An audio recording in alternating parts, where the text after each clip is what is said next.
So లోపనున్న నువ్వు 1 వీకే ఉన్నారు. బట్ బయటకొచ్చేసారు. Nikhil thank you. గురించి మీరు 1 వీక్ తర్వాత బయటకొచ్చిన తర్వాత హ్మ్. నిఖిల్ గురించి మాట్లాడుతున్నప్పుడు హ్మ్. సో మాట్లాడొద్దు అని చెప్పేసి నెగెటివ్‌గా మాట్లాడొద్దు అని హ్మ్. చెప్పి కాల్స్ కూడా వచ్చినియని. హ్మ్. అది నిజమేనా? ఎంతవరకు కరెక్ట్ అసలేంటి? వచ్చినాయి. మా పిఆర్ టీమ్ కూడా వచ్చినాయి calls. Okay. Please tell Bebak not to talk negative about Nikhil అని వచ్చినాయి. ఓకే. కానీ మీరు 2 వేస్‌లో చెప్పారు కదా! అంటే పాజిటివ్ అండ్ నెగెటివ్ 2 చెప్పారు. నాకు నిఖిల్ అంటే ఇష్టం కష్టం 2.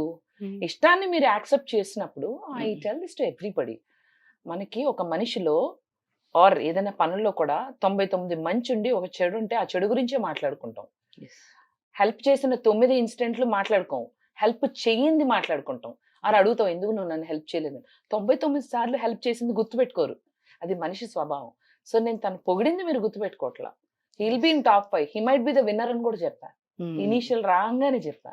ఓకే. ఖచ్చితంగా టాప్ 5లో ఉంటాడు. విన్నర్ అయ్యే ఛాన్స్ నిఖిల్‌కి ఉంది అని చెప్పాను నేను. యెస్. యెస్. నిఖిల్‌కి మాత్రమే ఉంది. అవును. ఎందుకంటే he has all that aura, personality, ఆ లీడర్‌షిప్ క్వాలిటీస్ అన్నీ ఉన్నాయి కాబట్టి బేబక్క తన పక్కనకెళ్ళింది. To become associated with him so that I can learn. మీరు చాలా ఫన్ నేర్చుకున్నా. చేస్తారు. బా నేర్చుకొనొచ్చా. నేర్చుకున్నారా? సూపర్.